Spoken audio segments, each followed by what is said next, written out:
Welcome to episode 17 of Gridwalk. This is going to be a weird episode because we record normally Tuesday evening, which was before the Grand Prix that was supposed to happen this weekend was canceled. So the first part of this episode is going to be us talking about the cancellation. Nicole gives some great historical context to all of this happening. Second half of this episode is going to be all the content that still makes sense to talk about that wasn't about the Grand Prix. So we're going to talk about the recent budding trend of makeup sponsors in motorsports. We're going to do predictions for the F1 Academy race weekend, because that is still going forward. Nicole gives us a gossip grid, so we talk about pop culture. And then, of course, we end with yellow sector notes. So all of that is still, it had nothing to do with the race, and it was good content. And all the other stuff we recorded is lost into the content abyss. It was so fun and good, but unfortunately it's locked in the Gridwalk vault. Exactly. So halfway through this, if we look different, if we sound different, you now know why. Cole and Briana are lined up on the grid. It's lights out, and away we go on this week's Gridwalk. It was really anxiety fueling this morning of waking up and seeing the horrible conditions and the photos and the statements coming out, and it's just imminent at this point. I believed of it being canceled, and then Brianna's still asleep, because it's the middle of the night, time zones, it's a thing commonly talked about on this podcast. And then as I'm getting on my train to go to work, open up Twitter, and there's the announcement. So I'm sending it to Brianna, and we had speculated in the episode of just hey, this, we don't know yet, but now it was time to game plan of, okay, the race isn't happening. Which kudos to F1 of making this decision, making it now, really big deal.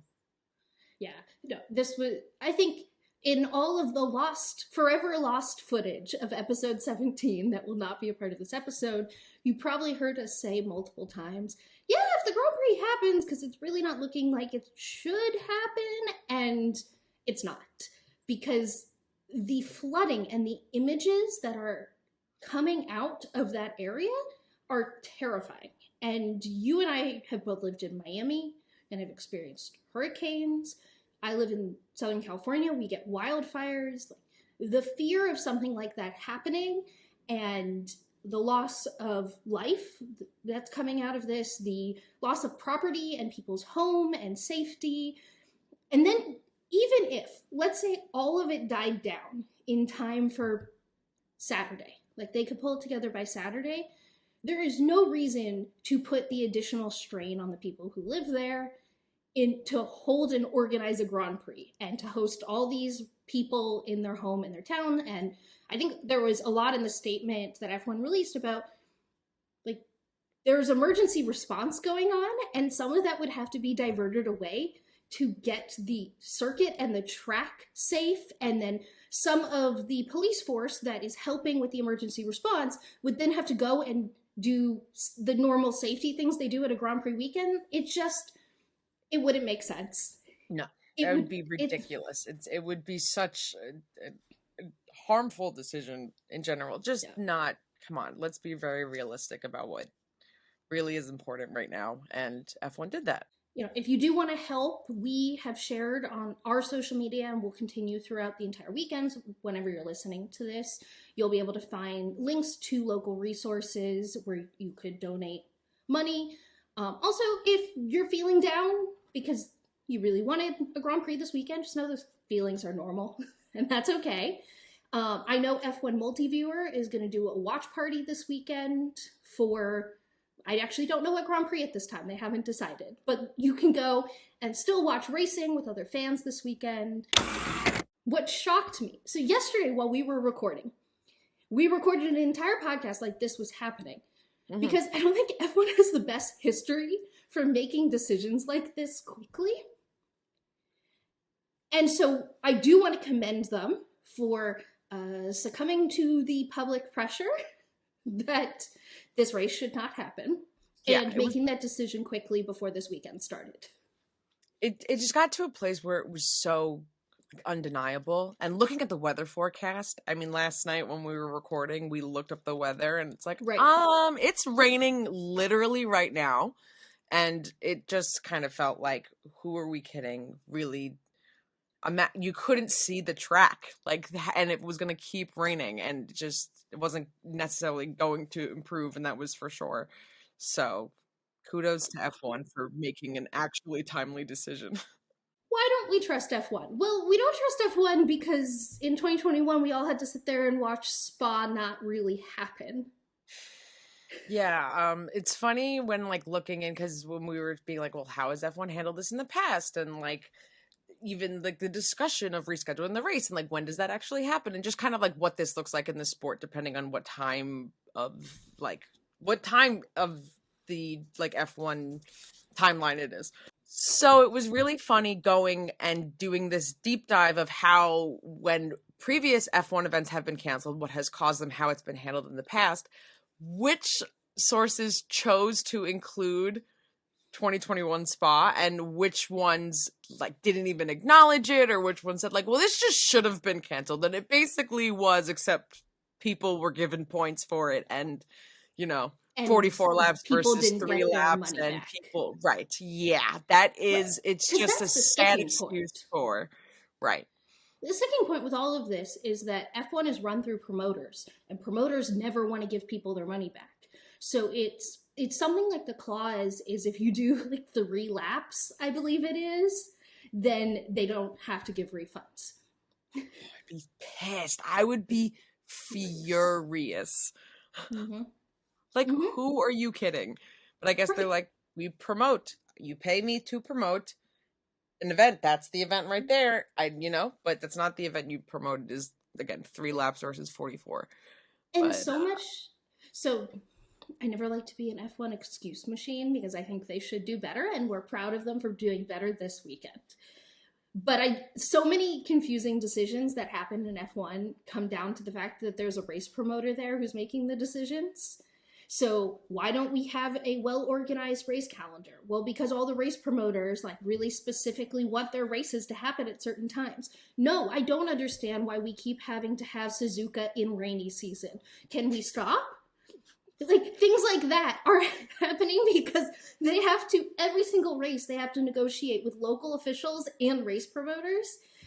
So I do think a lot of bad decisions sometimes come down to, if F1 cancels a race, they're not liable to pay everyone back, but the race promoter is.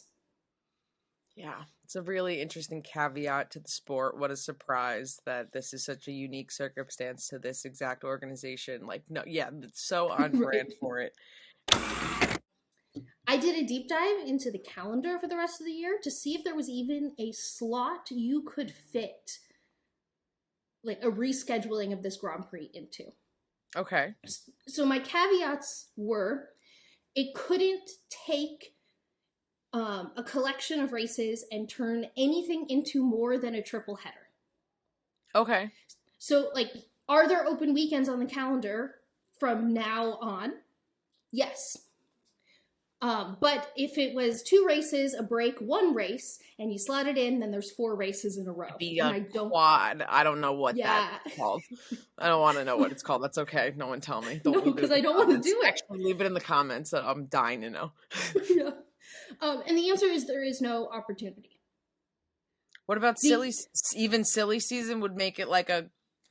And by silly season, do you mean just summer break? Yeah, like if it just, they were like, they would have to... sucks to be you. We're gonna just take a week of this, like, and just have a race. Summer break is written in the bylaws and the regulations of the sport. They would literally have to rewrite the rules of the sport, decide there's not going to be a 2-week summer shutdown, which is in the rules. It's like, and so they would have to go through an entire thing just to have one race. Right? No. It's could put it after it's Abu not going to Dhabi. happen. It just So it's not going to happen. No, if it does, then we're going to have like a stretch of 4 races or 5 races somewhere. But the beginning of the season was actually the light part of the calendar. The second half of the season, like from here out, we're in like triple header, double header, triple header, like crazy. It's like nonsense. if only, we could have moved this to when the Chinese Grand Prix was supposed to be, but like you can't go back in time and do that. The other interesting thing is that this is the last Grand Prix on Imola's current contract. So this just might also be it. I wonder if this will change the negotiation for next year, and like we might get another one under this current contract. Like I obviously don't know how that contract's written, but I wonder if there's like a caveat of cancellation or something in it. But if I'm, a betting person, I would probably say that this is not going to be rescheduled. And I really hope, to everyone who bought tickets and was planning on attending this event, one, I hope you didn't get on your flight yet and that you're home safe. And two, I hope that you're going to get your money back. So. Yeah, it's going to be really interesting to see how that all unfolds with the promoters for that. So, knowing that we were going to re-record the beginning of this podcast and talk about this instead of previewing the race, Nicole went and did a dive in the history books of what are times F1 canceled a Grand Prix like this. So what's the precedent? When has this happened before? Not a ton of other times in Formula One history has the races been canceled for some reason. So prefacing when going into this, I'm only looking at like races being canceled due to some like major event or like that same week, and it's not including any races that were canceled in the middle of it with incredible amounts of rain or should have been canceled in incredible amounts of rain, and COVID happened and a lot of races were canceled, and that's very front of mind, and we all very much know what happened with COVID, so I'm not going to have to tell you about that. So besides that, basically until the mid 80s, F1 regularly had to like move their calendar around because there was so much kind of shifting in events and different things that it was almost normal for a race to suddenly be canceled and like move somewhere else. But this was the actual Imola 2023 is the first race that had to be canceled prior to the actual race weekend due to weather related reasons, which is really wild. It is the actual stat is it is the first race out of the 1,084 World Championship Grand Prix to be pulled before cars hit the track due to weather. I know, it's like weird to think about because especially like given the areas that F1 races and rain and the odds of this just never happening before is kind of crazy. What that's telling me, all that's saying is that F1 has been incredibly irresponsible for most of its history. Yep. That's which definitely... we knew. Right. So that's not necessarily any sort of major surprise, but just a couple of other like really notable cancellations, and surprisingly or not surprisingly really at all, a lot of them are the Belgian Grand Prix, but not jumping ahead too much. A major one, which was kind of the first big string of cancellations of F1 races, was in 1955 after the disaster at Le Mans. So if that's something that you've never heard of before, just really quickly, because it's important just to acknowledge and not just brush past, the Le Mans 24-hour disaster was an incident when one of the drivers, their car went into the grandstand. 83 spectators were killed. The driver was killed. Like over 180 people were injured. It was really, really horrible. It eventually led to the cancellation of the French, Swiss, Spanish, and German Grand Prix that year. There were a lot of different motorsports events were canceled, and actually caused Mercedes to withdraw from motor racing in a lot of capacities, and at least was not involved with F1 in terms of being a constructor until 2010. So really, really caused a big shakeup in the world of motorsports of that disaster. Fast forward to 1957, the Belgian and the Dutch Grand Prix were both canceled that year due to the Suez Crisis. There was a lot of rationing of fuel, big economic issues, and it basically led to like the offerings to teams, like the winning of the money was less. They were like, here's the pool and we're going to give you less money to participate now, because there's just so much economic crisis happening. And the teams were like, you think we're going to still do this for whatever you're going to pay us? And like almost at the last minute, they just scrapped it. It caused a lot of uproar. Again, 1957 doesn't sound different to recent years either. Never cancel for rain, but we'll definitely cancel if the money pool is smaller. Got it. Yeah. Okay. Yes. So, and then I can at least go into an example where, there was a little bit more of a revolt against bigger, better things. I guess also 1957 of being a Formula One driver, a little bit different than in 2023, but going to 1969, Belgian Grand Prix, Jackie Stewart, a driver, led a driver boycott because promoters were literally refusing to pay for updates in the track that were incredibly crucial. So Jackie Stewart actually, 3 years prior at this track, was involved in an incredible accident. Surprise, it was raining at Spa, and he crashed and was stuck upside down, and the car and the fuel like ruptured in the tank. It was a really horrible experience. So he had been kind of petitioning for safety improvements, particularly at this track, for a really long time. And basically all the drivers agreed. The race just did not happen because you didn't have drivers to participate. Fast forward 1985. We are back at Spa. What a surprise. The track was promised to be receiving a resurfacing before the race, and we love that for a race, of course. It's fantastic. Except it happened 14 days before practice was supposed to start. So didn't really get to... Yeah, right? So good. Definitely not like it's not going to be ready to drive on and go very fast, and it'll definitely fully stay together, right? Haha. Nope. So on Friday during practice, parts of the track were breaking away. And there was like a really sad attempt of trying to repair it overnight into Saturday. And then they began Saturday practice and everything. And it just was it was horrible. The conditions were so bad. The cars were lapping 25 seconds off from what they were when they started on Friday. And later the organizers were fined, of course, a couple months later, but were fined for being like, hey, how about like plan better next time? Important to have a road to race on. No words. Right. And last one that we'll end on, and I guess technically in terms of the races that we're looking at that apply in my study of canceled F1 races, 2011 Bahrain. It was supposed to be the opener of the 2011 season, but there had been a lot of anti-government protests and uprising across North Africa and throughout the Middle East, and this was known as the Arab Spring, and it reached the country in the months prior. So there was a lot of horrible incidents. Several protesters were killed.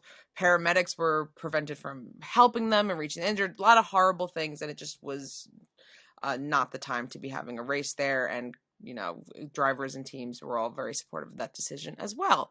So all very unique, some very different, some not so very different situations of prior F1 race cancellations, but definitely none like this. So, I found it really interesting. I nerded out. We love random fun history lessons and, things I would probably never really looked into until we had to experience it again. Everything goes back to that Le Mans crash. I know. That's exactly like when starting to do the research, I'm like, rightfully so. And of course, like this is where it starts. Always. Mm-hmm. If you're researching something in motorsports history, you will end up there at some point. Yeah. It's you could do like the, 6 degrees or 7 degrees of Kevin Bacon and basically like how quickly in motorsports could you get to it? Like probably within like 3. Money, money, money. I'm really excited for this next topic we're going to talk about, because it's something that you and I have been discussing a ton behind the scenes, which is when are the sponsorships that F1 and motorsports as a whole get, when are they going to start to represent this new audience that motor racing has, particularly in America? So F1 has come out and said that 40% of all of its viewers every weekend are women, which is up a ton.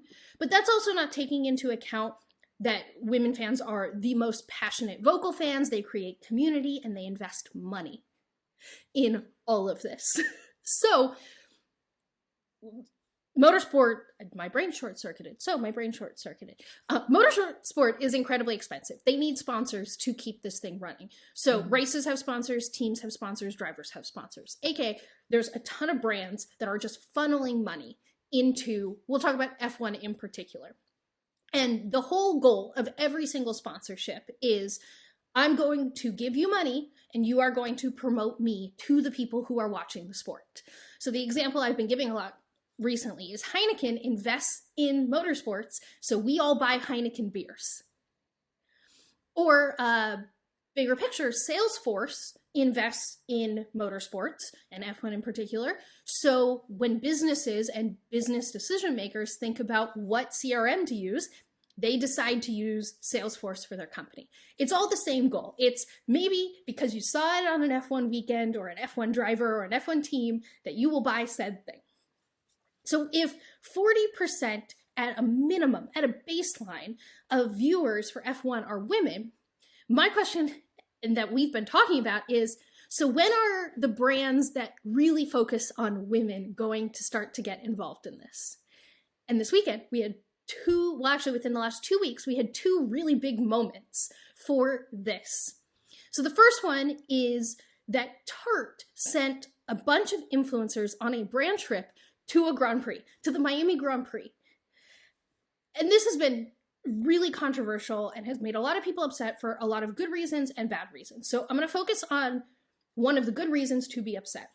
It has come out since that Tarte is getting accused of not treating their Black content creators the same way as their white content creators. And that's just not okay.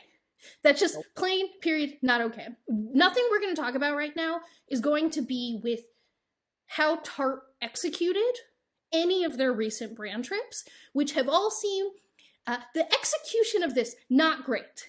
Nor am I going to talk about whether, we like Tarte's business practices or them as a brand. What we want to focus on is the decision they made, not how they executed said decision. Right. The room of, we should advertise at Formula One, not how they ended up doing it. Just the fact of making the decision to do it because their audience is there. Right. Woo. So there were a bunch of people who sat in a boardroom at a makeup company who said, you know what the best way to spend some of our advertising dollars is? Let's send a bunch of people to an F1 Grand Prix. And historically, you do not think the best way to sell makeup is to be at a Grand Prix. Maybe it would be to go somewhere else, pretty much anywhere else. That historically brand trips have gone, whether it's luxury beaches, spa resorts, Coachella. Tarte went, no. There are a lot of women who are watching F1 right now, and we want their eyeballs on our product. Now, they definitely did not do well on the execution. But that decision is a really big shift in the marketplace. And personally, I've been screaming for, please notice us, please notice we are here. And yeah, I buy beer, so sell me beer. But you can also sell me makeup and skincare, and there's so many things that could be sponsoring F1 that are not currently, because they might not innately know that their audience is there waiting to be sold. Like if I was in any room right now with any cosmetic skincare brand, I would be screaming about this opportunity because F1 has such a passionate young female fan base that will support anything that comes out. Like if you've seen every single time, perfect example. I didn't even think about this today. I am wearing a crop top that says Formula One today that Pac Sun put out. This is not the most innovative piece of clothing, but I was so excited that F1 put out something for me, and this sold out unbelievably quickly. Every time F1 does something targeted at women, it sells out really fast because of that passionate fan base. So then, in addition to Tarte, and what really pushed me over the edge about how excited I was to talk about this week, is that we got the news early this week that e.l.f. Cosmetics is going to be sponsoring Kathleen Liege in the Indy 500. Unbelievable. That's like out of this world. So cool, so exciting. Just big. That's huge. A sponsorship is like a whole like bigger meaning of it all, because that's like so prominent, so there consistently all the time, and basically a partnership with a driver, with a female driver. It's incredible. And for one of the 3 biggest races of the calendar year, so it's a third of the Triple Crown, is the Indy 500. It is a huge race, and she is like, Elf Cosmetics is going to be right on the car. And this isn't even like touching on the fact that Victoria's Secret is predominantly sponsoring a NASCAR Cup Series driver right now as well. So this is a trend we're seeing, and we're definitely seeing the early inklings of people noticing and taking note. And it just, every time I get a notification from any motorsport journalist reporting on insert female-oriented, traditionally brand involved in motorsports, I just scream and do a happy dance, because it is further evidence that people are noticing we exist and that we are a big, important part of the F1 fan base. But then that's also bleeding into other motorsports as well, like this Indy 500 sponsorship. And Elf specifically said that they're going to be doing some types of activations at the Indy 500 as well. Like, I'm just going to plant a seed in your brain, Nicole. So we went to COTA last year. Imagine if we walked into COTA and to our left, there was barbecue. And then center, there was all the alcohol in the bar that we could buy. And then to our right, there was like, do you want to get a face mask from Elf Skincare? Elf activation. And then you get to watch cars go vroom. Like, I put all of that together. Yes, please. I would like a face mask, a beer, and some cars going vroom. I mean, I'll pitch this to Elf right now. Their setting sprays are incredible. This is an incredible place to be marketing your setting sprays at an F1 race. So, but I love it. I love the idea. I can't wait to see what activations they do. It's really interesting to see, and it feels very validating as a female fan of a sport where you're constantly being told that, like, you don't know what you're talking about, of like, well, look, there's companies that are like putting money into it because like we're here enough and know enough to like recognize that. That's like maybe a little bit too deep of it all, but I think that it feels very validating as to be seeing companies that I am already shopping from or am a customer to coming into a sport that maybe it's not always brands that I necessarily would consider myself a consumer of. I think validating is a really good word, and I don't think that's an overreaction, or I don't think you're overselling the emotional component of it, because I think as women who like sports, we spend so much time validating our existence. So it does feel good when it's like, oh, you see me. It's particularly being a fan of this sport, where I spend so much time feeling like I am not seen and I don't matter.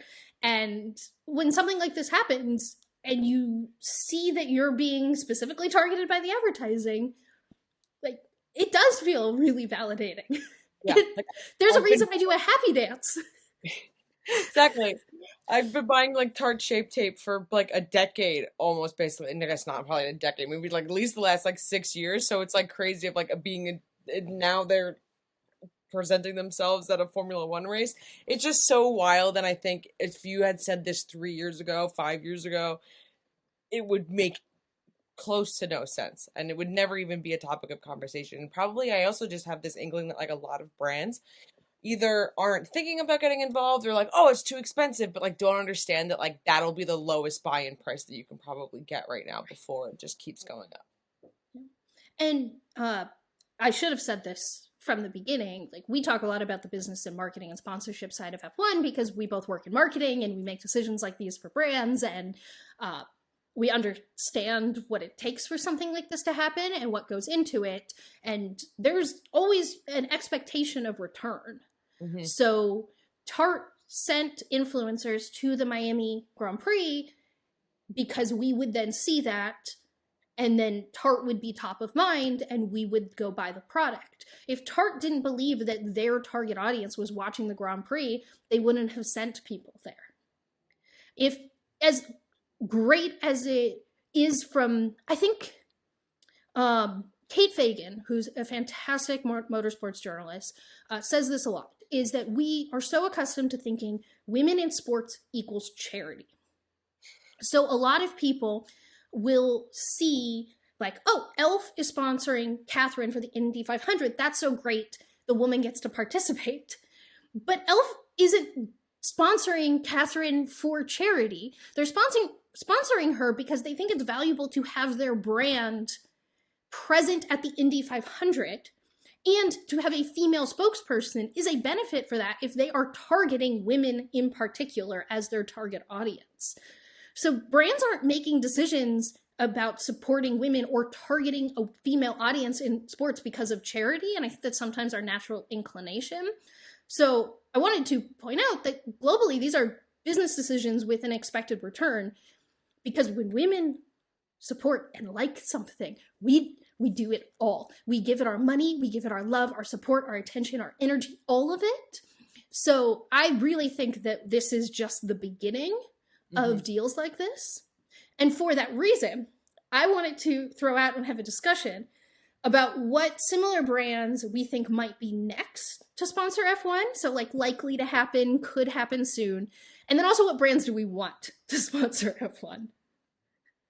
And I'll start here with more of like a basic, obvious one that I think a lot of people are talking about, Dyson.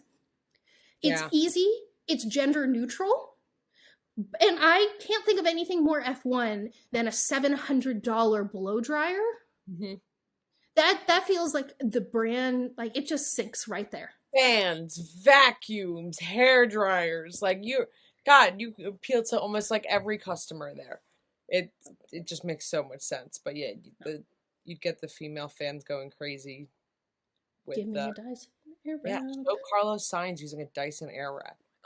Yeah, and I do think that since we only have male drivers in F1 right now, there is a benefit if, like, I think my brain naturally went to some more like gender neutral, like traditionally gender neutral brands and products. But like, not that Carlos Sainz needs a Dyson Airwrap, but like imagine him doing like the floofy with the Airwrap, or getting like it's like the creme shop came in and you just get like Logan and Alex wearing little eye patches before a race and just really hydrating. And oh my gosh, the creme shop would be yes, it would be ridiculous but so fun. And I just imagine like an ad now with them pulling off the like fireproof like head thing, that name I always forget, and then like they just have like a pimple patch on that's a little creme shop star.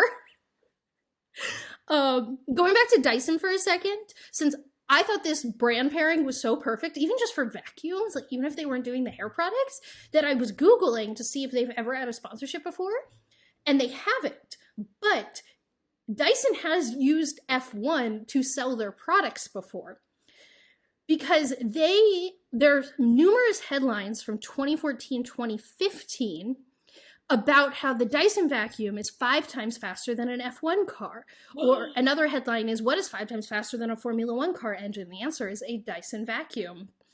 Dyson's futuristic new vacuum runs faster than a Formula 1 race car. Oh so my goodness. So has Dyson paid for an F1 sponsorship? No. Has Dyson seen the value in being connected to F1 to already promote their products at some point? Yes, because they did a whole PR campaign around it. So that brand is just it would be a perfect partnership, is my point. Yes. And I do need to see any F1 driver using a Dyson Airwrap, please. Okay, so you said creme shop. I'm going to throw out Drunk Elephant, because their whole thing is like luxury science-based. So I think you could really make a connection between the science of F1 and the science of the Drunk Elephant products. And it's also just at a high enough price point that it makes sense for the luxury audience that F1 is already always going after. Yeah, I think staying within like the skincare realm is, again, you can be going with that gender neutral. Didn't a skincare brand sponsor Yuki, like announce they're sponsoring Yuki at the start of this season? Men's skincare brand, bulk owned. Apparently. Oh, I don't like that their entire... I understand that like lotion just kind of looks like other white substances, but like... yeah, they're really horrible. Yeah, before I give you my final pitch, we did remember that a skincare brand did announce they were sponsoring Yuki at the end of last season, and its name is Bulk Home. We haven't seen them do any activations or anything since then, but from our research just now, it's a Japanese-based skincare brand. I remember being really excited about this, like equally excited about as things I'm excited about now. Yeah, I also wouldn't pick Yuki to be the one that gets involved with like a men's skincare line. So that was also another thing that I was like, huh.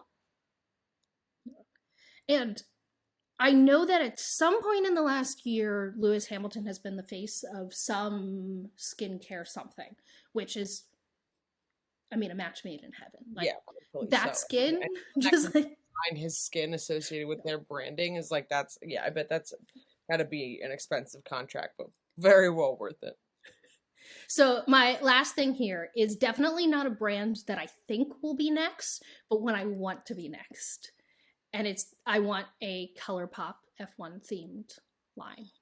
It would be so good. It would be so, you could have like an entire like grid palette, and then you could do like mini one-off, like the mini palettes, one for each team, and then there could be like a Ferrari red lipstick, and you could there's so much there, and I see it and it's beautiful, and I want it to be real, and take our idea and do it. Just take it. Someone take it, and you're welcome for the money. Just send us a PR package. Like, I so very much want it to be real. I know, like, I want whatever the shiny red would be, and then, like, I'm imagining, like, the silver and black with the Patronus, like, Mercedes. Oh my gosh. And, like, yeah, no, it would all be fantastic. And it doesn't need to be ColourPop. Just ColourPop does those, like, themed lines so well. But, you know, if you want to go with a more luxury brand, I want a mirror that has, like, the F1 logo on it. That would be great. Yeah. What brands do that would align with F1? I can't think of one that would necessarily align with F1, but that would be cute. I do know that Elf has been doing more themed things. And if we got an Indy 500 themed Elf line, it's right there. It's basically. Yeah, all my money. Take it. It will sell out immediately. You can have it. Here's my money. I will set an alarm. It doesn't in any racing series. Like, I just want some fun racing makeup. Hey, podcast listeners. Gossip Grid here, your guide to F1's paddock elites. Hello, everyone. Welcome back to Gossip Grid, where I give you everything F1 pop culture related, and it is going to be very hard to follow up all the fun that is the Miami Grand Prix that I gave you last week, but hey, I'm going to try anyway. So, we actually got this news during Miami Grand Prix weekend at the F1 Accelerate convention that was going on at the exact same time, but there was too much going on and we had to wait to take some time to talk about this. So, it was announced that Jerry Bruckheimer and Joseph Kosinski, who's directing the new F1 Apple TV movie with Lewis Hamilton and Brad Pitt, that there's going to be an 11th team added at Silverstone this year, and people like panic that there's going to be real on-track racing and Brad Pitt's going to be in the car, and it's like, guys, everyone calm down. That is logistically really not what's going to happen.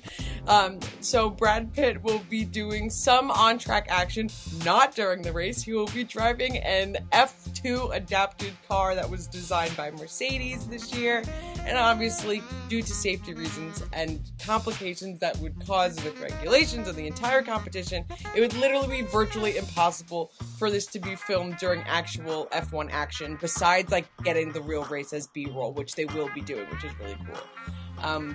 You know, one of our men that we reference all the time with the things that he quotes on, CEO Stefano Domenicalo, had literally talked about this recently, that it's going to be one of the first movies to be filming within a live racing event like this, and that it is going to be very invasive, but they're going to be doing everything they can to keep it in control, but they want to show that no matter what's going on, F1 never stops. So I'm always excited for Silverstone, and I'm definitely going to be excited this year to see what's going to be happening, and Brad Pitt's going to be in full makeup, costume, uniform, character.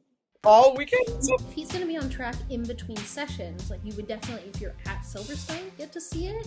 But I wonder if we'll be watching FP2 and we'll just get like random shots of Brad Pitt walking around with like this massive film crews following. Like, I'd be interested if they are able to keep this off the normal broadcast. And I hope they aren't. I hope we get to get little sneak previews like in the background of everything. It would be smart of F1 to do that. I would be really shocked if Mercedes doesn't. I really could see Mercedes taking advantage of this because they're like designing the car, and this is a part of the thing with Lewis.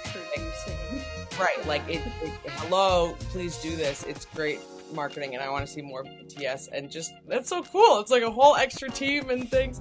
And any more insight on this movie that we can get, the better. And that's like really when we'll get probably our first look of like what the movie's gonna look like. So very excited about that.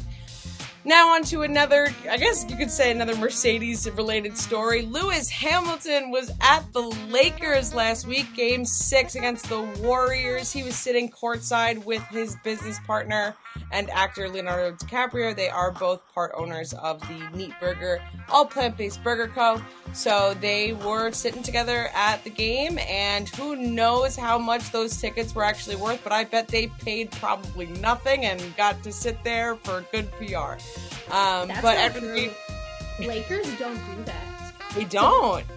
So actually, I don't know about Madison Square Garden, but if you went to a Milwaukee game, that would be the case. But Staples Center, people like so many celebrities want those tickets that 100% they're paying for them. Well, of all those people, I guess Leo and Lewis are probably doing fine and can definitely afford. But if you see celebrities at Lakers games, they're paying for those tickets because there's just too many celebrities who would want to go to those games who are relevant enough to do so. Yeah, Fun fact, like this game, right? Fun fact that because so many celebrities go to Lakers games, they'll show them on the broadcast. And I actually got a call from my father, who is not an F1 fan, Lewis Hamilton was at the Lakers game. Did you see him? Because they did a whole they went through a lot of celebrities, but they Lewis got his own shot with a byline and everything. Yeah, a screenshot of that caused a really talented fan did a good job of photoshopping that photo to say 8-time world champion, and people thought that the Lakers organization made a super call out because it looked really real, but it was not. But we know it is. That's not obvious from my current attire of how I feel about that. But after the game, Lewis shared photos of him sitting front row and just added the caption, "Great game, great energy." So he had a fabulous time. It was another really big, interesting event going on this weekend. So in Venice, why were so many F1 faces hanging out in Venice for 3 days? Well, this is actually what the people of the internet have started to be calling the F1 royal wedding. So this wedding included guests that were Toto Wolff, Susie Wolff, Stefano Domenicali, and Daniel Ricciardo was in the wedding, and this all makes a lot of sense because it was Chloe Stroll and Scotty James who were getting married. Who are these people? How are they related to Formula One? Chloe Stroll, daughter of Lawrence Stroll and sister of Lance Stroll. Scotty James, Australian snowboarder, Red Bull athlete, Danny Rick's BFF. So actually, Lance, of all people, introduced them and said to his sister, "I just met your future husband."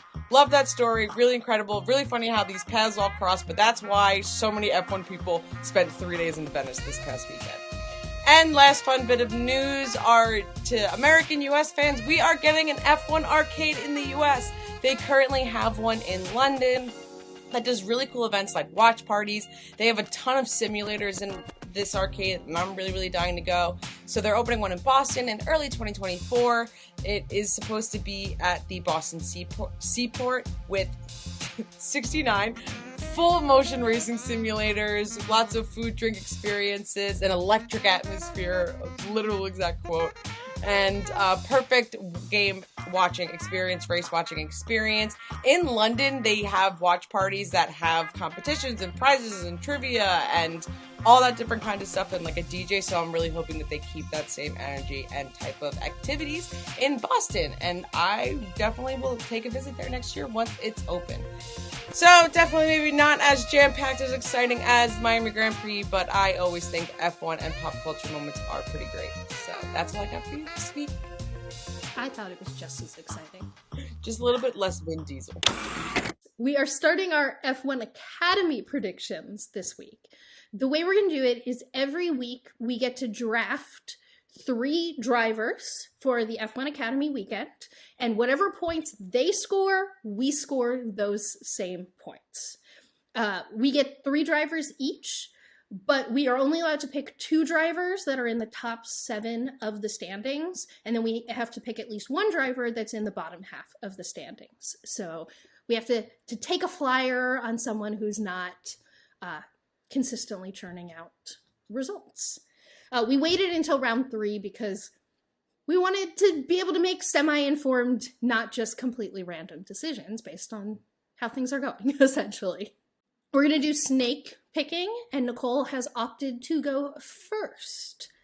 So, Nicole, who is the first driver you are drafting for round 3 of the F1 Academy? So I did go back and forth on this, but I am going to go with what probably people would consider right now the obvious pick. I am picking Marta García, but they made just incredible content after her race wins, and it just really tugged on the heartstrings, and I love it. I love all the content that's being created with her. So it may seem like the obvious pick to pick the person who's first in the standings, but that's what you do with the first round pick. So Marta Garcia's coming on to my team. Well, I'll give you one statistic as well. So she's first in the standings, and in qualifying, which I always think is a good measure of like how well a driver's doing, because in a race, like things like strategy and like other things can affect your results. She's averaging qualifying 1.5. So not only is she getting great race day performances, she's also churning out great qualifying performances, and she's one of only 3 F1 Academy drivers so far who have scored points in all 6 of the races that have been completed. So cool. Yeah, really wild, very impressive.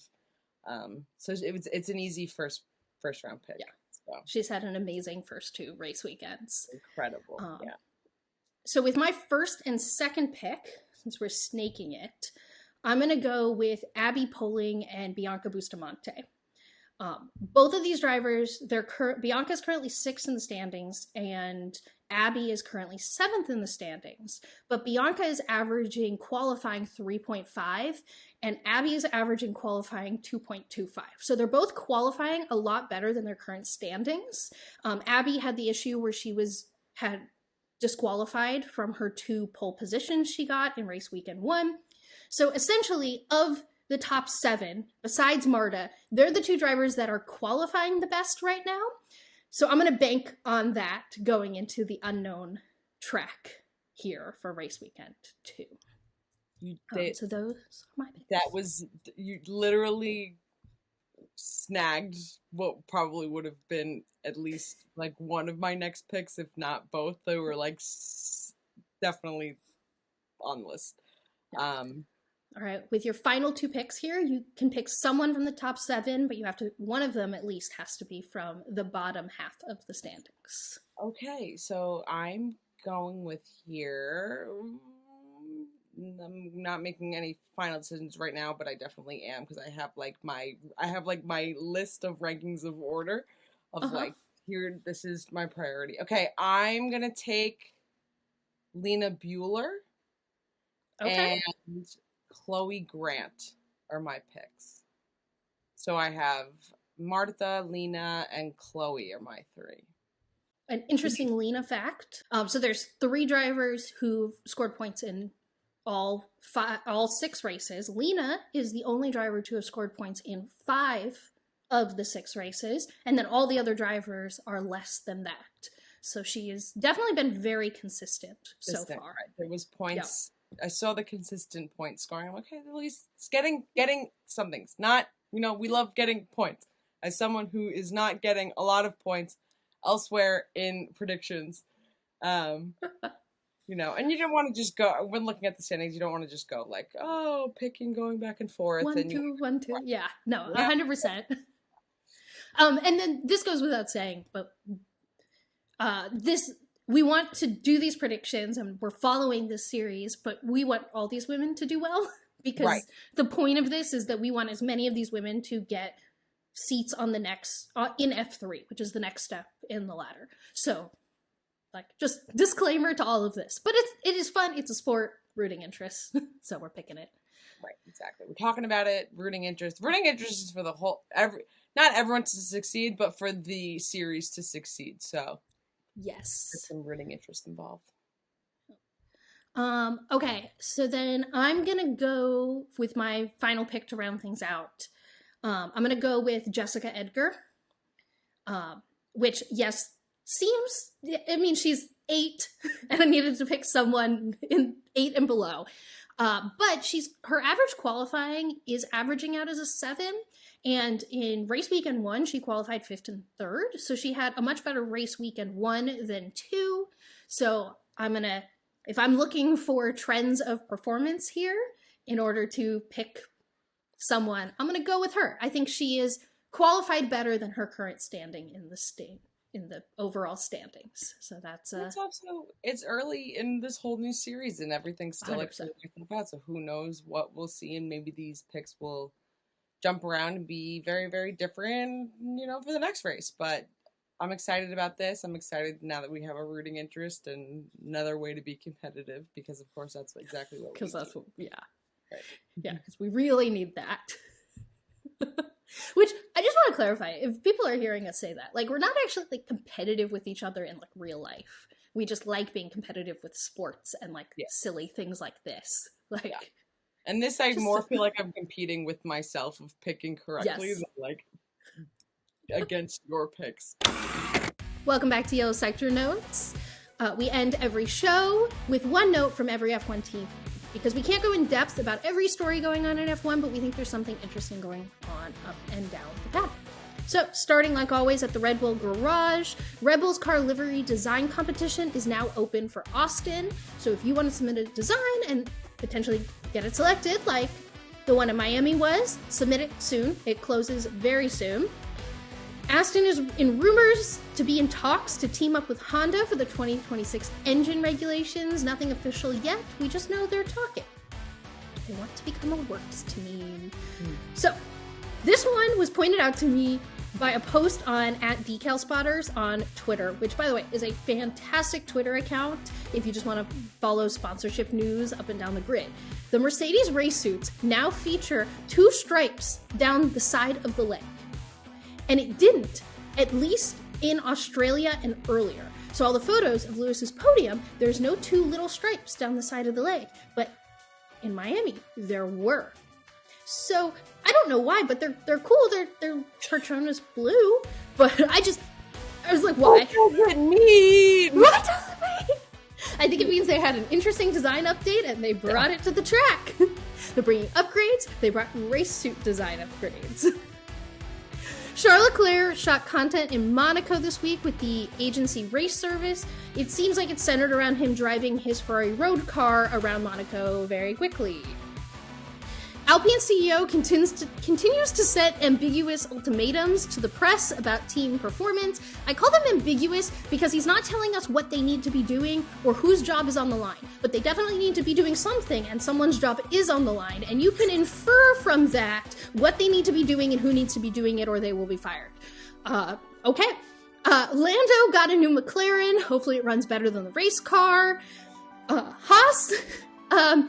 Okay. Behind the curtain here for a second. Every single week, we're recording these notes for Yellow Sector Notes, and I have to text Nicole, I need help with Yellow Sector Notes, and she goes, what teams do you need help finding a story for? And the answer is always Haas. And then, by the way, Nicole always comes through with a great, like, some note to say about Haas. Yeah, so shout out to Nicole for helping with this. And this week, the answer is, if you head over to Haas's YouTube channel, Gunther quizzed both of the drivers on Italian words. It was a funny video. Valtteri Bottas is launching a gluten-free pizza truck in Finland this summer. The branding looks really cool. I cannot fly to Finland this summer to try it, but maybe someday. Nick DeVries is rumored to have a 3-race ultimatum. Again, with the vague ultimatums coming from teams, I don't know what he needs to do over the triple header to prove that he isn't going to lose his seat after this triple header, but it's something, and it's an ultimatum. Lastly, you can have an evening at the Williams headquarters at June 9th if you live in that surrounding area, or you can get there for only 150 euros. And yes, 150 euros is not nothing, but you get to spend a whole night at the Williams headquarters with the head of their historic corporation and see historic F1 cars and drink alcohol. So if you're in the area, I would definitely check it out. They're also running a 10% off promotion for that right now as well. So it would be less than 150 euros. If I lived anywhere close to that and not in Southern California, I would be all over this. This would be really sick. So that's it. Those are the yellow sector notes for this week. Nicole, how was my sector time today? Veloce! Which means fast in Italian. So, thank you to VoiceOver Man. Thank you for Taylor Swift for clarifying that the Gold Rush Lyrics Eagles t-shirt hanging from the door is about the Philadelphia Eagles and not about the band. And Go Birds. It's literally Brian and I have not stopped talking about it, and I've been wondering the answer of that since December 11th, 2020. And if you want to play it again this Sunday, that would be really, really wonderful because I absolutely love that song so very much, and maybe we'll be in the same place again. And thank you to our 4-legged executive producers. Make sure you turn on auto downloads, rate and review the pod. It really, really helps us out. It takes 2 seconds of your day to literally make our entire week, if not our month, if not our year. Especially if you're listening on Apple Podcasts. And make sure you follow us on any of the social media platforms, whatever it is that you use, at Gridwalk Show, absolutely everywhere for your daily Gridwalks. And we will be back every Thursday, and we sincerely hope you join us.